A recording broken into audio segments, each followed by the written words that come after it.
قرآن مجید کی 7 صورتوں میں 16 مقامات پر حضرت سلیمان علیہ السلام کا تذکرہ کیا گیا ہے۔ حضرت سلیمان علیہ السلام کو اللہ تعالیٰ نے علم و حکمت، فہم و فراست، فطانت و ذہانت اور بے پناہ قوت فیصلہ سے نوازا تھا۔ ایک مرتبہ حضرت داؤد علیہ السلام کے دربار میں 2 افراد ایک مقدمہ لے کر حاضر ہوئے۔ ان میں ایک بکری والا اور دوسرا کسان تھا۔ کسان نے دعویٰ کیا کہ اس شخص کی بکریوں نے میرے کھیت میں گھس کر اسے تباہ و برباد کر ڈالا۔ حضرت داؤد علیہ السلام نے اپنے علم اور تجربے کے پیش نظر فیصلہ دیا کہ کھیتی کا نقصان بکریوں کے ریوڑ کی قیمت کے برابر ہے، لہٰذا بکریوں کا پورا ریوڑ بطور تاوان مدعی کو دے دیا جائے۔ فریقین عدالت سے باہر نکلے تو دروازے پر نوعمر حضرت سلیمان علیہ السلام سے ملاقات ہو گئی۔ انہوں نے مقدمے کے بارے میں دریافت کیا اور فیصلہ سن کر دونوں کو لے کر والد ماجد کی خدمت میں حاضر ہوئے اور گزارش کی، اگر اجازت ہو تو میں اس فیصلے کے متعلق اپنی رائے پیش کروں۔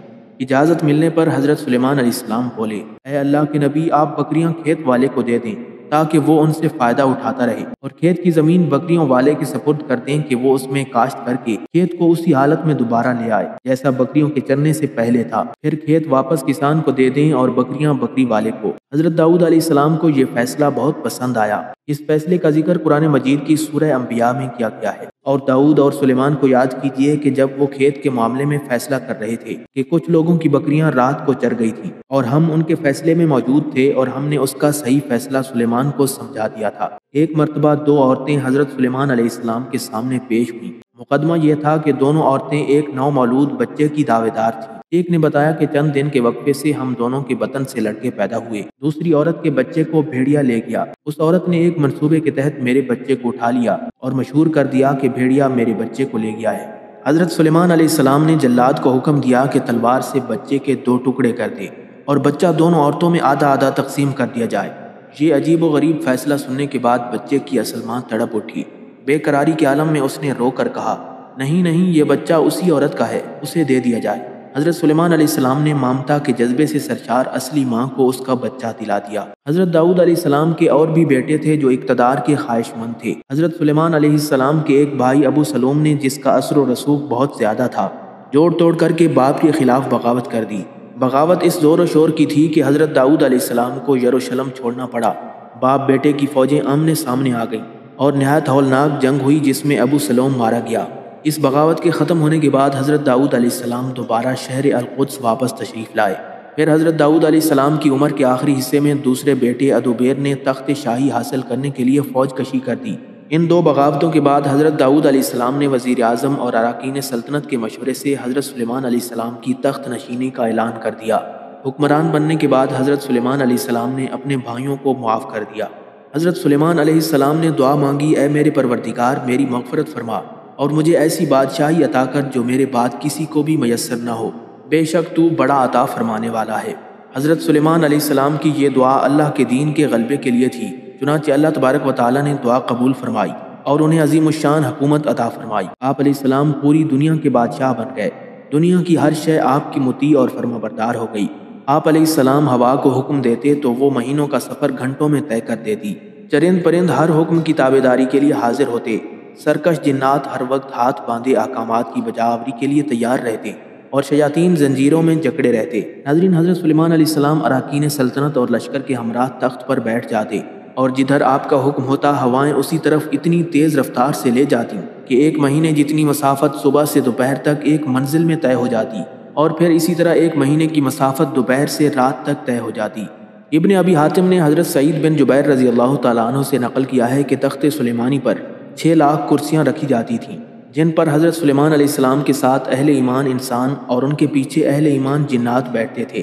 پھر پرندوں کو حکم ہوتا کہ وہ تخت پر سایہ کر لیں تاکہ آفتاب کی تپش سے تکلیف نہ ہو۔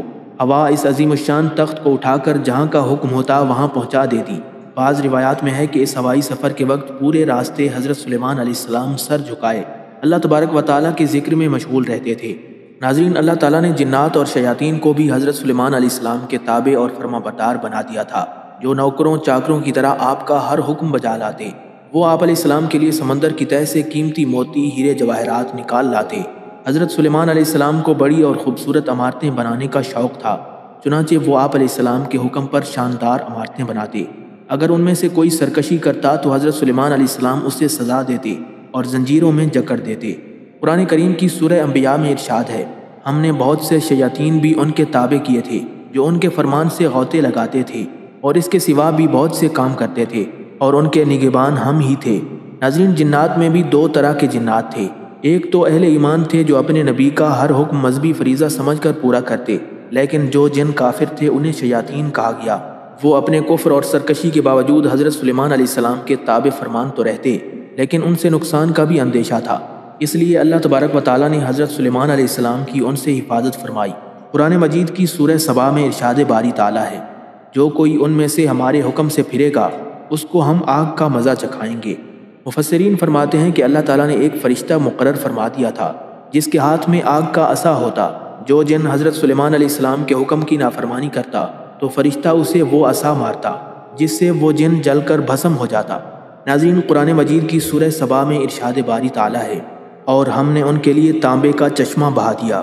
اللہ تعالیٰ کی جانب سے حضرت سلیمان علیہ السلام کو عطا کیے گئے معجزات میں سے ایک پگھلے ہوئے تانبے کے وہ چشمے ہیں جن میں جنات بڑی بڑی دیگیں، برتن اور بحری جہاز تیار کیا کرتے تھے۔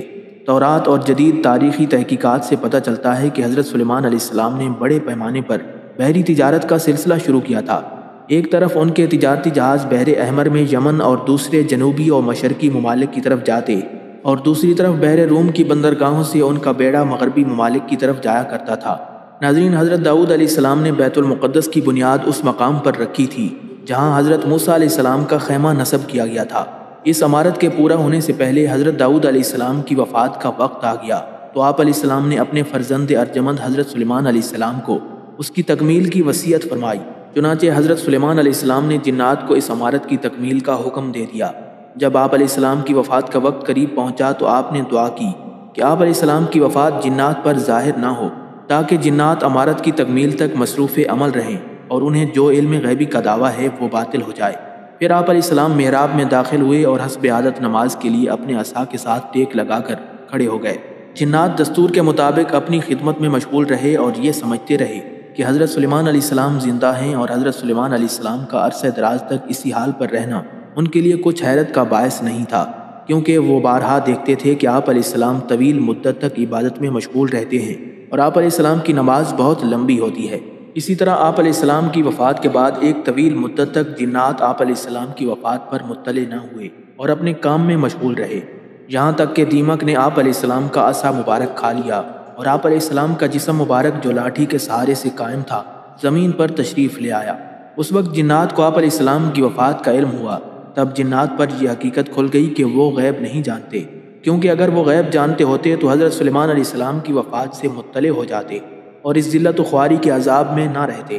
حضرت عبداللہ ابن عمر رضی اللہ تعالیٰ عنہ سے مروی ہے کہ نبی اکرم صلی اللہ تعالیٰ علیہ وسلم نے فرمایا، جب حضرت سلیمان علیہ السلام نے بیت المقدس کی تعمیر کی تو انہوں نے اللہ تعالیٰ سے 3 باتوں کی دعا کی۔ پہلی یہ کہ اللہ تعالیٰ انہیں ایسی حکومت عطا فرمائے جو اللہ تعالیٰ کی بادشاہی کے مطابق ہو، بس انہیں ایسی ہی حکومت عطا فرما دی گئی۔ دوسری یہ کہ اللہ تعالیٰ انہیں ایسی سلطنت عطا فرمائے جو ان کے بعد کسی کو نہ ملے، بس انہیں ایسی ہی سلطنت عطا فرما دی گئی۔ پھر جب وہ مسجد اقصیٰ بنانے کے بعد فارغ ہوئے تو اللہ تبارک و تعالیٰ سے دعا کی، اے اللہ، جو شخص اس مسجد میں نماز پڑھنے آئے تو اسے گناہوں سے ایسے پاک فرما دے جیسے وہ اپنی ماں کے پیٹ سے پیدائش کے وقت گناہوں سے پاک تھا۔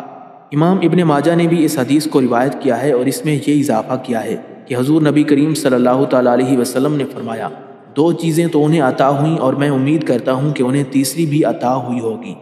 ناظرین، اللہ رب العزت نے حضرت سلیمان علیہ السلام کو معجزے کے طور پر ایک انگوٹھی عطا فرمائی۔ اس انگوٹھی کو جنت سے اتارا گیا اور اسے سب سے پہلے حضرت داؤد علیہ السلام کے سپرد کیا گیا۔ پھر حضرت داؤد علیہ السلام کی وفات کے بعد یہ انگوٹھی ان کے بیٹے حضرت سلیمان علیہ السلام کی ملکیت میں آ گئی۔ احادیث مبارکہ کی روح سے یہ بات واضح ہے کہ حضرت سلیمان علیہ السلام کی انگوٹھی کے نگینے میں کلمہ طیبہ نقش تھا اور اس انگوٹھی کا رنگ آسمانی تھا۔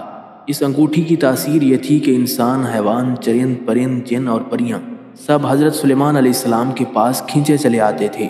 حضرت سلیمان علیہ السلام سرکار دو عالم صلی اللہ تعالیٰ علیہ وسلم کے نام کی انگوٹھی پہن کر امور سلطنت بڑے اچھے طریقے سے چلاتے تھے، اور جب یہ انگوٹھی ان کے پاس نہ ہوتی تو ان کے دل کو سکون اور اطمینان نہ ہوتا۔ حضرت سلیمان علیہ السلام کی وفات کے بعد یہ انگوٹھی غائب ہو گئی۔ ایک دفعہ حضرت سلیمان علیہ السلام نے سیدون نامی ایک شہر پر حملہ کیا، کیونکہ وہاں کے بادشاہ کے فتنوں کے متعلق آپ کو خبر پہنچی تھی۔ اس جنگ میں حضرت سلیمان علیہ السلام کے لشکر کو فتح نصیب ہوئی اور اس بادشاہ کو قتل کر دیا گیا۔ مال غنیمت کے ساتھ بادشاہ کی بیٹی بھی حضرت سلیمان علیہ السلام کے سامنے پیش کی گئی۔ حضرت سلیمان علیہ السلام کی دعوت پر وہ عورت مسلمان ہو گئی اور آپ نے اس سے نکاح کر لیا۔ نکاح کے کئی عرصوں بعد بھی وہ اپنے باپ کو نہ بھلا سکی اور وہ اس کی یاد میں بہت غمگین رہا کرتی تھی۔ جنات نے اس کے باپ کی شکل کا ایک بت بنا دیا جسے دیکھ کر وہ اپنا دل مطمئن کر لیا کرتی تھی۔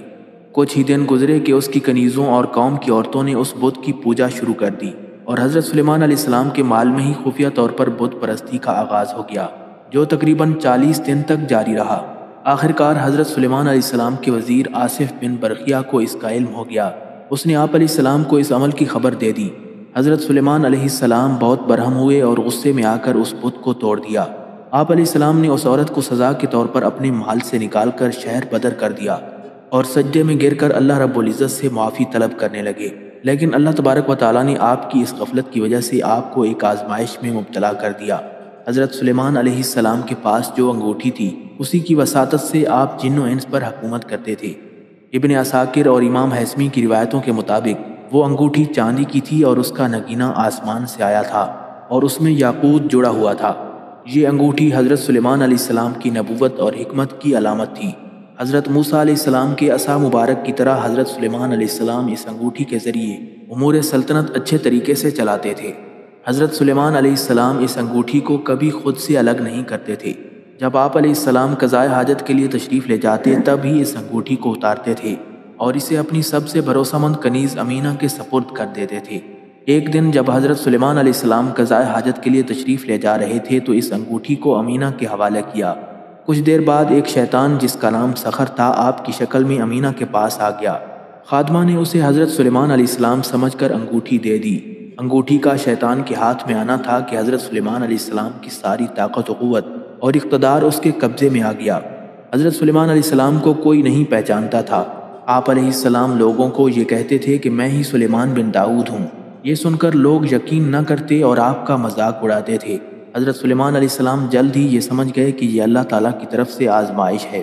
پھر آپ علیہ السلام تخت و تاج چھوڑ کر شہر سے باہر نکل گئے اور روزگار کی تلاش کرنے لگے۔ آپ علیہ السلام نے ایک ماہگیر کے ہاں نوکری کر لی اور روز اس کے لیے سمندر سے مچھلیاں پکڑ کر لایا کرتے تھے، جس کے بدلے وہ آپ کو 2 مچھلیاں دیا کرتا تھا۔ یہ سلسلہ کافی دن تک جاری رہا۔ آپ نے اس طرح اتنی ہی مدت گزاری جتنی آپ کے مال میں بت پرستی ہوئی تھی۔ آخر کار اللہ رب العزت نے آپ کی توبہ قبول فرمائی۔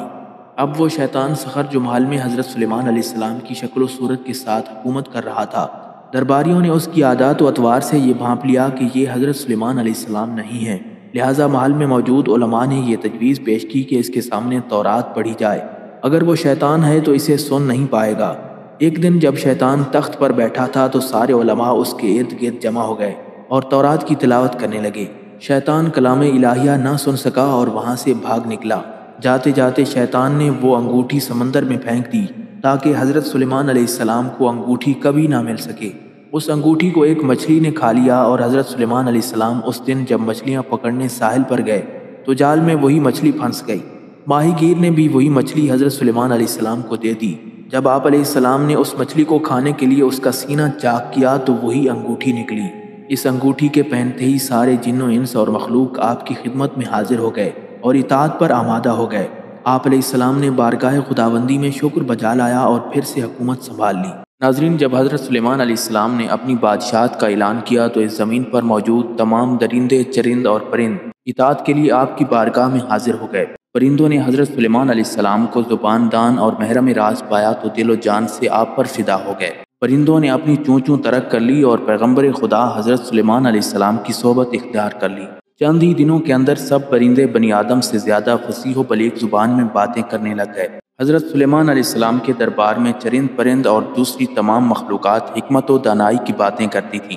علم و حکمت کی ان باتوں کا مقصد یہ تھا کہ پیغمبر خدا حضرت سلیمان علیہ السلام کو تعلیم و ہدایت کی تبلیغ کرنے میں کچھ مدد ملے۔ ایک دن حضرت سلیمان علیہ السلام کا دربار لگا ہوا تھا اور معمول کے مطابق حاضرین دربار اپنی اپنی بولیاں بول رہے تھے۔ علم و حکمت اور دانائی کی نہریں جاری تھیں۔ اس روز تمام پرندے اپنی صفات اور ہنر بیان کر رہے تھے۔ آخر میں ہدہد پرندے کی باری آئی تو اس نے کہا، اے علم و حکمت کے بادشاہ، میرے اندر ایک خوبی ہے، میں وہی عرض کرنے کی جسارت کرتا ہوں۔ حضرت سلیمان علیہ السلام نے فرمایا، وہ کون سی ادنا خوبی تیری ذات کے اندر موجود ہے؟ ہدہد پرندے نے ادب سے عرض کیا، وہ خوبی یہ ہے کہ جب میں بے پناہ بلندیوں پر پرواز کرتا ہوں تو پانی اگر زمین کی گہرائیوں میں بھی موجود ہو تو مجھے نظر آ جاتا ہے۔ میں یہ بھی جان لیتا ہوں کہ اس پانی کی خاصیت کیا ہے، یہ پانی کتنی گہرائی میں ہے، اس کا رنگ کیا ہے، اور زمین سے نکل رہا ہے یا پتھر سے رس رہا ہے۔ اے پیغمبر خدا، تو مجھے اپنے لشکر جرار کے ساتھ لے کر چل تاکہ پانی کی ضرورت پڑے تو میں نشاندہی کر سکوں۔ حضرت سلیمان علیہ السلام نے ہدہد کی اس خاصیت کی بہت تعریف اور توصیف فرمائی۔ آپ علیہ السلام نے ہدہد کو یہ اجازت عطا فرمائی کہ بے آب و گیا صحراؤں میں سفر کے دوران تو ہمارے ہراول دستے کے ساتھ رہا کر تاکہ پانی کا کھوج لگاتا رہے۔ ادھر بری عادات والے کوے نے جب سنا کہ حضرت سلیمان علیہ السلام نے ہدہد کو ہراول دستے میں شریک رہنے کا اعزاز عطا فرمایا ہے، یہ دیکھ کر مارے حسد کے کوا سیاہ پڑ گیا اور انگاروں پر لوٹنے لگا۔ کوے نے فوراً پیغمبر خدا حضرت سلیمان علیہ السلام کے سامنے آ کر کہا، اس ہدہد پرندے نے آپ کے حضور سخت گستاخی کی ہے اور قطعی جھوٹا دعویٰ کیا ہے، اسے اس جھوٹ اور غلط بیانی کی سزا دی جائے۔ اس سے پوچھا جائے کہ اگر تیری نظر اتنی تیز ہے کہ زمین کی گہرائیوں میں چھپے ہوئے پانی کی خبر لاتی ہے تو پھر تمہیں اسی خاک میں چھپا ہوا وہ پھندا کیوں نہیں دکھائی دیتا جو شکاری تجھے پھانسنے کے لیے لگاتا ہے؟ اگر تو ایسا ہنر رکھتا ہے تو گرفتار کیوں ہو جاتا ہے؟ آسمان کی بے پناہ بلندیوں سے وہ جال کیوں نہیں دیکھ لیتا؟ کوے کی یہ بات سن کر حضرت سلیمان علیہ السلام نے ہدہد سے کہا، اے ہدہد، کوے نے جو بات کہی وہ تو نے سن لی، اب اس کا جواب تیرے ذمے ہے۔ اپنے دعوے کی صداقت کا ثبوت پیش کرو ورنہ سزا کے لیے تیار ہو جاؤ۔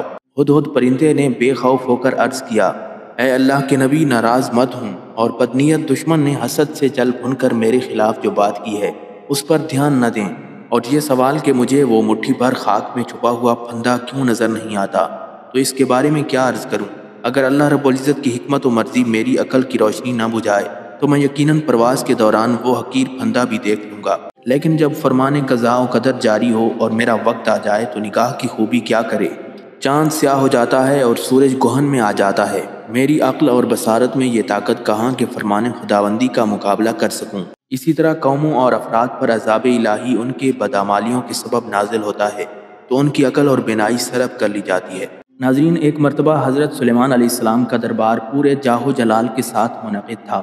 حضرت سلیمان علیہ السلام نے ہدہد پرندے کو غیر حاضر دیکھ کر فرمایا، میں ہدہد کو موجود نہیں پاتا، کیا وہ واقعی غیر حاضر ہے؟ اگر اس کی غیر حاضری بے وجہ ہے تو میں اسے سخت سزا دوں گا یا اسے ذبح کر دوں گا۔ اس کی بخشش صرف اسی صورت میں ہوگی کہ وہ اپنی غیر حاضری کی کوئی معقول وجہ بتائے۔ ابھی زیادہ دیر نہیں گزری تھی کہ ہدہد حاضر ہو گیا اور حضرت سلیمان علیہ السلام کی باز پرس پر اس نے کہا، میں ایک ایسی خبر لایا ہوں جس کی آپ کو اطلاع نہیں ہے۔ وہ خبر یہ ہے کہ یمن کے علاقے میں سبا کی ملکہ رہتی ہے اور خدا نے اسے سب کچھ دے رکھا ہے۔ اس کا تخت سلطنت اپنی فوجوں کے اعتبار سے عظیم الشان ہے۔ ملکہ سبا اور اس کی قوم آفتاب پرست ہیں، شیطان نے انہیں گمراہ کر دیا ہے اور وہ اللہ وحدہ لا شریک کی پرستش نہیں کرتے۔ سبا کا دارالخلافہ کارب تھا، اس علاقے کے لوگ چشموں پر بند باندھ کر آب پاشی کے لیے استعمال کرتے تھے۔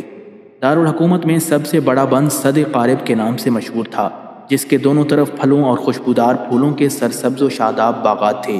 اہل سبا کی نافرمانیاں جب بڑھ گئیں تو ان پر عذاب آ گیا، سد قارب ٹوٹ گیا، بستیاں اجڑ گئیں، باغات ویران ہو گئے اور اہل سبا منتشر ہو گئے۔ قوم سبا تجارت پیشہ اور مالدار تھی۔ سبا والے مشرک اور بت پرست تھے اور سورج کو سب سے بڑا دیوتا مانتے تھے۔ ہدہد نے اپنی غیر حاضری کی وجہ بیان کی تو حضرت سلیمان علیہ السلام نے کہا، تیرے سچ اور جھوٹ کا امتحان ابھی ہو جائے گا۔ اگر تو سچا ہے تو میرا یہ خط لے جا اور اس کو سبا والوں تک پہنچا دے اور انتظار کر کے وہ اس کے متعلق کیا گفتگو کرتے ہیں۔ ہدہد پرندہ جب خط لے کر پہنچا تو ملکہ سبا آفتاب پرستی کے لیے جا رہی تھیں۔ ہدہد نے راستے میں ہی یہ خط ملکہ سبا کے سامنے ڈال دیا۔ ملکہ نے اٹھا کر خط پڑھا اور درباریوں سے کہا کہ ابھی میرے پاس ایک مکتوب آیا ہے جس میں درج ہے، یہ خط سلیمان کی جانب سے ہے اور اللہ کے نام سے شروع ہے جو بڑا مہربان اور رحم کرنے والا ہے۔ تمہیں ہم سے سرکشی اور سربلندی کا اظہار نہیں کرنا چاہیے، تم میرے پاس اللہ کی فرما بردار بن کر آ جاؤ۔ ملکہ سبا نے خط کی عبارت پڑھ کر کہا، اے میرے اراکین سلطنت، تم جانتے ہو کہ میں امور سلطنت میں تمہارے مشورے کے بغیر اقدام نہیں کرتی، اس لیے اب تم مشورہ دو کہ مجھے کیا کرنا چاہیے۔ اراکین حکومت نے عرض کیا، جہاں تک مرعوب ہونے کا تعلق ہے اس کی قطعاً ضرورت نہیں، کیونکہ ہم زبردست طاقت اور جنگی قوت کے مالک ہیں۔ رہا مشورے کا معاملہ تو آپ جو چاہیں فیصلہ کریں، ہم آپ کے فرما بردار ہیں۔ ملکہ سبا نے کہا، جس عجیب طریقے سے سلیمان کا پیغام ہم تک پہنچا ہے، اس سے واضح ہے کہ وہ ہمیں متوجہ کرنا چاہتا ہے۔ سلیمان کے معاملے میں سوچ سمجھ کر قدم اٹھانا چاہیے۔ میرا ارادہ ہے کہ چند قاصد روانہ کر دوں جو سلیمان کے لیے عمدہ اور بیش قیمت تحائف لے جائیں۔ ملکہ سبا کے قاصد تحائف لے کر حضرت سلیمان علیہ السلام کی خدمت میں حاضر ہوئے تو حضرت سلیمان علیہ السلام نے فرمایا، تم اپنے تحائف واپس لے جاؤ اور اپنی ملکہ سے کہو کہ اگر اس نے میرے پیغام کو قبول نہ کیا تو میں عظیم الشان لشکر کے ساتھ سبا والوں تک پہنچوں گا اور تم اس کی مدافعت اور مقابلے سے عاجز رہو گے۔ قاصد نے واپس آ کر ملکہ سبا کے سامنے صورتحال بیان کر دی اور حضرت سلیمان علیہ السلام کی عظمت و شوکت کا جو منظر دیکھا تھا اسے حرف بحرف سنا دیا۔ قاصد نے بتایا کہ ان کی حکومت صرف انسانوں پر ہی نہیں بلکہ جنات اور حیوانات بھی ان کے تابع اور فرمانبردار ہیں۔ ملکہ سبا نے یہ تمام احوال سن کر طے کر لیا کہ حضرت سلیمان علیہ السلام کے سامنے فرمانبردار ہو کر حاضر ہو جائے، چنانچہ وہ سفر پر روانہ ہو گئی۔ ادھر حضرت سلیمان علیہ السلام کو معلوم ہو گیا کہ ملکہ سبا حاضر خدمت ہو رہی ہے۔ آپ نے اپنے درباریوں کو مخاطب کر کے کہا، میں چاہتا ہوں کہ ملکہ سبا کے یہاں پہنچنے سے پہلے اس کا شاہی تخت اس دربار میں موجود ہو۔ ایک جن جس کا نام عفریت تھا کہنے لگا، میں ملکہ سبا کا تخت دربار برخاست کرنے تک لا سکتا ہوں۔ عفریت جن کی بات سن کر ایک صاحب علم کتاب انسان جس کا نام آصف بن برقیہ تھا کہنے لگا، اس سے پہلے کہ آپ کی پلک جھپکے میں ملکہ سبا کا شاہی تخت آپ کی خدمت میں پیش کر سکتا ہوں۔ میرے پاس اللہ کی کتاب کا علم ہے۔ حضرت سلیمان علیہ السلام کی پلک جھپکی تو دیکھا کہ دربار میں ملکہ سبا کا تخت موجود تھا۔ شاہی دربار میں رکھے ہوئے تخت میں حضرت سلیمان علیہ السلام نے تبدیلی کرنے کا حکم صادر فرمایا۔ حضرت سلیمان علیہ السلام نے فرمایا کہ میں دیکھنا چاہتا ہوں کہ ملکہ سبا یہ دیکھ کر حقیقت کی راہ پاتی ہے یا نہیں۔ پھر جب ملکہ سبا حضرت سلیمان علیہ السلام کی خدمت میں حاضر ہوئی تو اس سے پوچھا گیا، کیا تیرا تخت ایسا ہی ہے؟ ملکہ سبا نے جواب دیا، ایسا معلوم ہوتا ہے جیسے وہی ہے۔ ملکہ سبا نے اس کے ساتھ ہی یہ کہا، مجھے آپ کی بے نظیر اور عظیم الشان قوت کا پہلے سے علم ہو چکا ہے، اس لیے میں مطیع اور فرما بردار بن کر حاضر ہوئی ہوں۔ اب تخت کا یہ حیران کن معاملہ تو آپ کی لاسانی طاقت کا مظاہرہ ہے اور یہ ہماری اطاعت کے لیے تازیانہ ہے، اس لیے ہم آپ سے فرما برداری کا اظہار کرتے ہیں۔ ایک مرتبہ حضرت سلیمان علیہ السلام نے دنیا کی تمام مخلوقات کو کھانا کھلانے کے لیے اللہ تبارک و تعالیٰ سے اجازت طلب کی کہ اے میرے پروردگار، اگر آپ مجھے اجازت دیں تو میں آپ کی تمام مخلوقات کو پورے سال کھانا کھلانا چاہتا ہوں۔ اللہ تعالیٰ نے آپ کے پاس وحی بھیجی کہ تو اس پر ہرگز قدرت نہیں رکھتا۔ حضرت سلیمان علیہ السلام نے درخواست کی، یا الہی، ایک ہفتے کے لیے مخلوق خدا کو کھانا کھلانے کی اجازت دے دیں۔ اللہ تعالیٰ کی طرف سے جواب ملا کہ تو اس کی بھی طاقت نہیں رکھتا۔ حضرت سلیمان علیہ السلام نے پھر درخواست کی، اے اللہ، ایک دن کے لیے اجازت دے دیں۔ اللہ تعالیٰ نے وحی بھیجی کہ تو اس کی بھی قدرت نہیں رکھتا، لیکن اللہ تعالیٰ نے آپ کو مخلوق خدا کی ایک دن کی ضیافت کی اجازت فرما دی۔ اجازت ملتے ہی حضرت سلیمان علیہ السلام نے تمام جنات اور انسانوں کو حکم دیا کہ وہ تمام مخلوقات کی ضیافت کے لیے حلال جانور جمع کریں۔ آپ علیہ السلام کا حکم ملتے ہی جنات اور انسانوں نے تمام حلال جانوروں کو ذبح کر کے بڑی بڑی دیگیں تیار کر لیں۔ اللہ کے نبی کی طرف سے مخلوق خدا کے لیے یہ اتنی بڑی ضیافت تھی جس کا تصور کرنا بھی مشکل ہے۔ جنات نے پکے ہوئے کھانوں کو جب بڑے بڑے جنگلوں میں پھیلا دیا تو ان کی لمبائی اور چوڑائی 1 مہینے کی مسافت کے برابر بن گئی۔ پکوانوں کو تازہ رکھنے کے لیے حضرت سلیمان علیہ السلام نے ہوا کو حکم دیا کہ کھانے پر چلتی رہے تاکہ کھانا خراب نہ ہونے پائے۔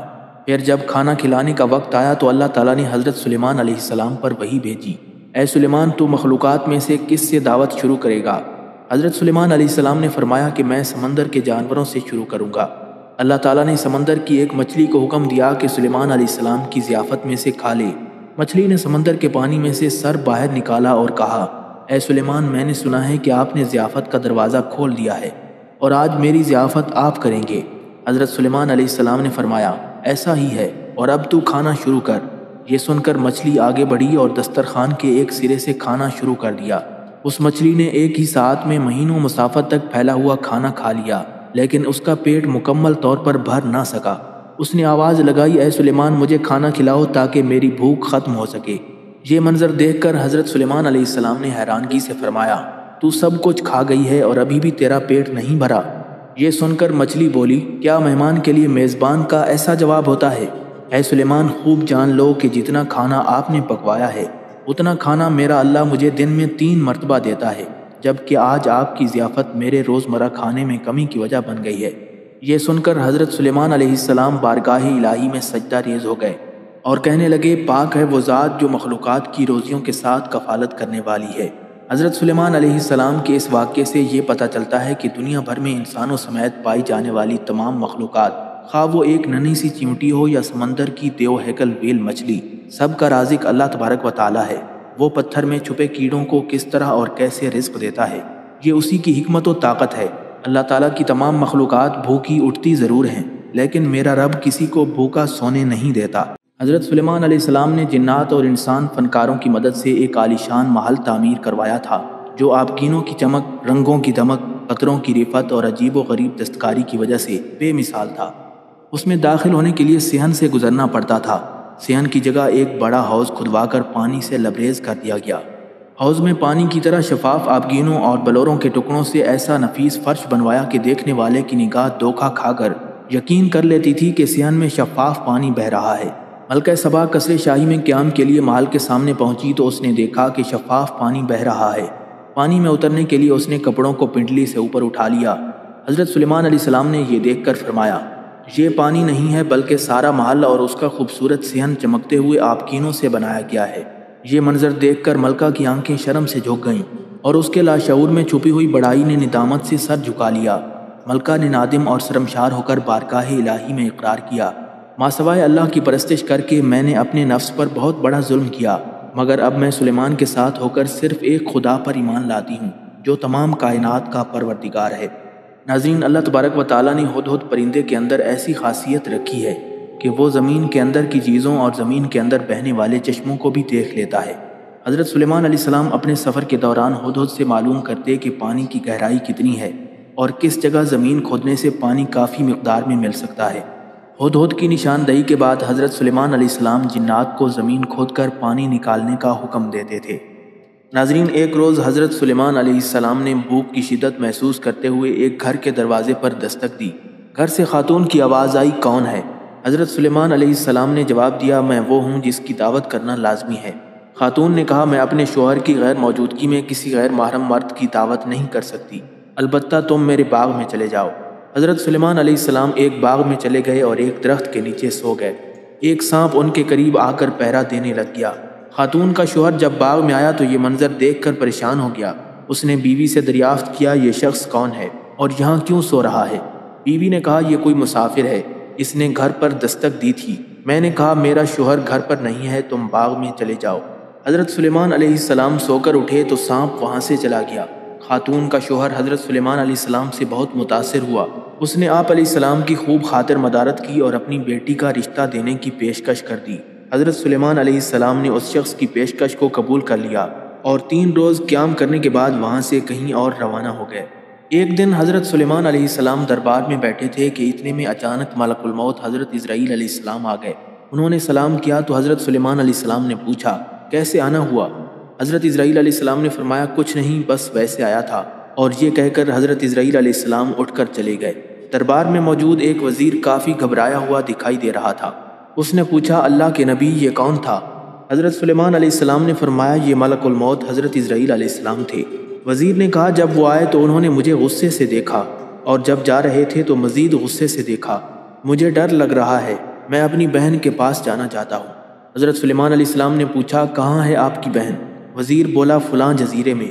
حضرت سلیمان علیہ السلام نے فرمایا، وہاں تو گھوڑا تیز رفتار سے جائے تو 6 رات اور 6 دن کا سفر لگتا ہے، آپ میرا اڑن تخت لے جاؤ، جلدی پہنچ جاؤ گے۔ وزیر چلا گیا لیکن واپس نہیں آیا۔ کچھ دن بعد حضرت اسرائیل علیہ السلام پھر تشریف لے آئے۔ حضرت سلیمان علیہ السلام نے اس دن والی بات کا ذکر کیا تو حضرت اسرائیل علیہ السلام نے فرمایا، میں اس وزیر کا انتظار فلاں جزیرے پر کر رہا تھا، کیونکہ اس کی روح قبض کرنے کا حکم مجھے اس جزیرے پر دیا گیا تھا، لیکن جب میں نے دنیا پر نظر ڈالی تو وہ یہاں آپ کے پاس بیٹھا تھا۔ مجھے یہاں آنا پڑا کیونکہ راستہ 6 دن اور رات کے سفر کا تھا، اس کے پاس تو چند ہی وقت تھا، لیکن جب یہاں سے جا کر میں جزیرے پر پہنچا تو آپ کے اڑن تخت پر وہ وزیر پہلے ہی پہنچ گیا تھا اور میں نے وہیں اس کی روح قبض کر لی۔ ناظرین، قرآن مجید میں حضرت سلیمان علیہ السلام کی وفات کا جو واقعہ بیان کیا گیا ہے اس کا حاصل یہ ہے کہ حضرت سلیمان علیہ السلام کے حکم سے جنات ایک عظیم الشان عمارت بنانے میں مصروف تھے کہ حضرت سلیمان علیہ السلام کو پیغام اجل آ گیا، مگر جنات کو آپ علیہ السلام کی موت کی خبر نہ ہوئی اور وہ اپنے کام میں مصروف رہے۔ حضرت سلیمان علیہ السلام قیام کی حالت میں کھڑے رہے اور یوں بیت المقدس کی تعمیر کا کام ہوتا رہا۔ بالآخر اللہ تعالیٰ کے حکم سے دیمک نے ان کی لاٹھی کو چاٹ کر اس کا توازن خراب کر دیا، جس پر حضرت سلیمان علیہ السلام ٹیک لگائے کھڑے تھے۔ لاٹھی ٹوٹنے سے حضرت سلیمان علیہ السلام گر گئے پھر جنات کو معلوم ہوا کہ حضرت سلیمان علیہ السلام کا انتقال ہو چکا ہے۔ جنات کہنے لگے افسوس کہ ہم معلوم نہ کر سکے، کاش ہم بھی علم غیب رکھتے تو اتنے عرصے تک اس محنت و مشقت میں نہ پڑے رہتے جس میں حضرت سلیمان علیہ السلام کے خوف میں مبتلا رہے۔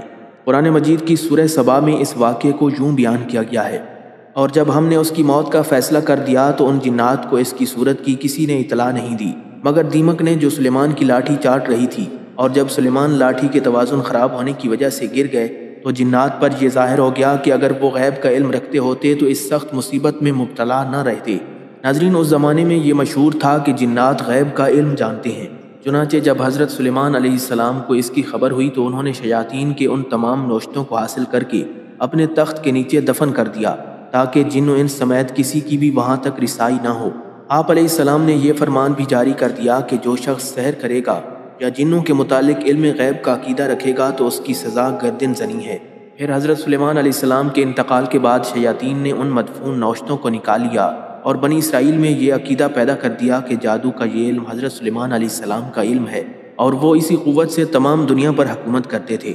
اس طرح جادو پھر بنی اسرائیل میں رائج ہو گیا۔